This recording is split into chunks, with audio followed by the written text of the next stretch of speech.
Hello বন্ধুরা, Shweta village food cooking চ্যানেলে আপনাদের সবাইকে স্বাগত। আশা করছি আপনারা সবাই খুবই ভালো আছেন আর সুস্থও আছেন। কয়েকটা দিন ভিডিও দিতে পারছি না, কিছু অসুবিধার মধ্যে রয়েছি। তো যাই হোক, আজকে আমি সরস্বতী পুজো স্পেশাল একেবারে নিরামিষ খিচুড়ি বানাবো। ভীষণ সুন্দর খেতে হয় আর বানানো ভীষণ সহজ। খিচুড়ি হয়তো আপনারা সবাই খেতে ভালোবাসেন বা অনেকেই বাসেন না, যাই হোক, কিন্তু আপনারা অনেক রকমভাবেই খেয়েছেন। তবে আজকে আমি একরকমভাবে বানাবো। আশা করি এটাও কিন্তু আপনাদের বেশ ভালো লাগবে। তো আপনারা শেষ পর্যন্ত রেসিপিটা দেখতে থাকবেন, আশা করি কিন্তু ভীষণ ভালো লাগবে।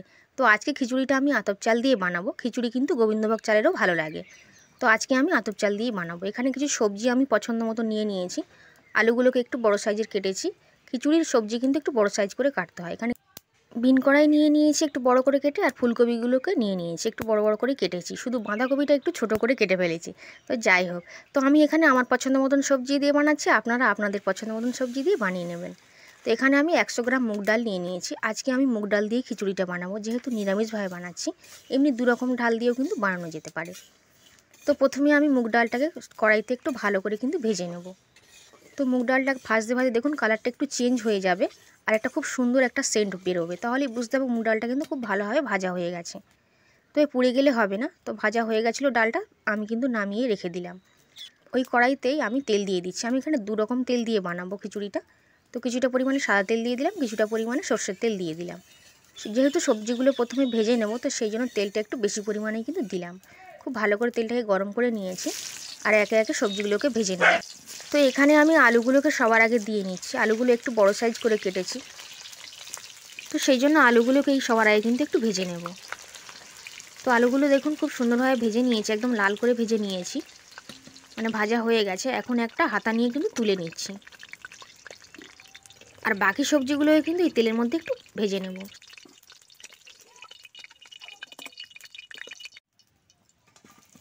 ফুলকপি আর বিনসগুলোকে দিয়ে দিলাম, দিয়ে এদেরকেও কিন্তু 3 থেকে 4 মিনিট মতন ভালো করে একটু ভেজে নিচ্ছি। আপনারা যে সবজিগুলো নেবেন খিচুড়ি রান্নার জন্য, সেই সবজিগুলোকে একটু তেলের উপর এইভাবে কষিয়ে নেবেন, তাহলে কিন্তু সেই খিচুড়িটা বানিয়ে খেয়ে দেখবেন ভীষণ ভালো লাগবে। তো দেখুন কিছুক্ষণের মধ্যে কিন্তু বিন কড়াইগুলো ভালো করে ভাজা হয়ে গেছে, ফুলকপিটা একটু বাকি আছে। তো এখন কিন্তু খুব সুন্দর করে ভাজা হয়ে গেছে ফুলকপিটাও। তো শেষে আমি বাঁধাকপিটা দিয়ে দিচ্ছি। বাঁধাকপিগুলো একটু বড় বড় করে কাটলেই ভালো হতো। তো একদম শেষেই আমি দিয়ে নিলাম।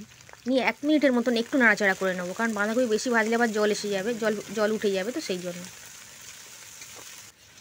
আমি এখানে যে পরিমাণ চাল নিয়েছি সেই পরিমাণে কিন্তু এই সবজিগুলোই ঠিক আছে, পরিমাণ কিন্তু ঠিক আছে। তো এখন কিন্তু সবজিগুলো ভেজে নিয়েছি, এখন নামিয়ে রেখে দেবো। আমি এই একটা কড়াতেই বানাবো, তো সেই জন্য সবজিগুলো আগে কিন্তু ভেজে নিলাম। নইলে আপনারা যদি দুটো ওভেনে বানান, মানে দুটো উনুন যদি দুদিকে থাকে, তাহলে কিন্তু চাল ডালটা বসিয়ে দেবেন, দিয়ে সবজিগুলো এক সাইডে ভেজে নেবেন, তাহলে কিন্তু তাড়াতাড়ি হয়ে যাবে। এবার ওই কড়ার মধ্যেই দেখুন আমি দুটো তেজপাতা, কয়েকটা শুকনো লঙ্কা আর একটু 5 ফোড়ন দিয়ে নিচ্ছি।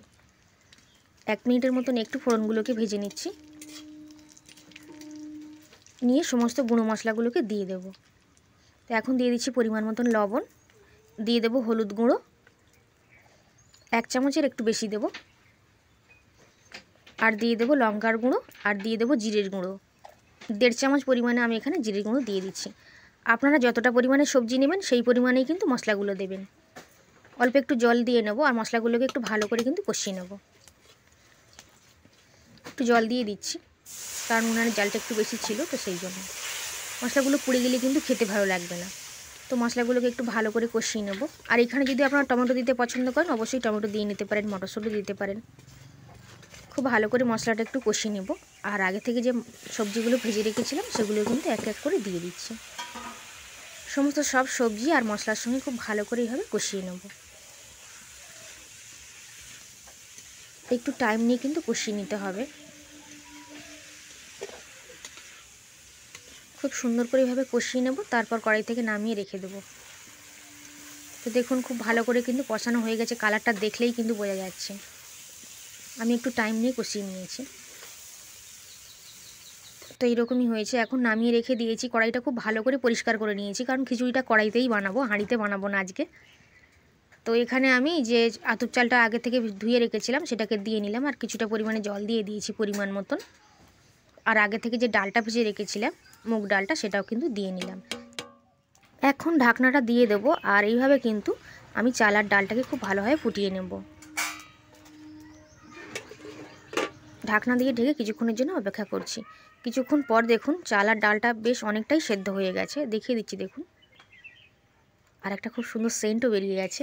তো যাই হোক, আর চাল আর ডালটা যেহেতু অনেকটাই সেদ্ধ হয়ে গেছে, তো আমি এই সময় আলুগুলোকে বড় করে কাটা আছে, তো আলুগুলোকে কিন্তু দিয়ে নিলাম, কারণ আলুগুলো সেদ্ধ হতে একটু টাইম লাগবে, তো সেই জন্য আলুগুলোকে দিয়ে নিলাম। ঢাকনা দিয়ে ঢেকে কিছুক্ষণের জন্য আবার অপেক্ষা করব।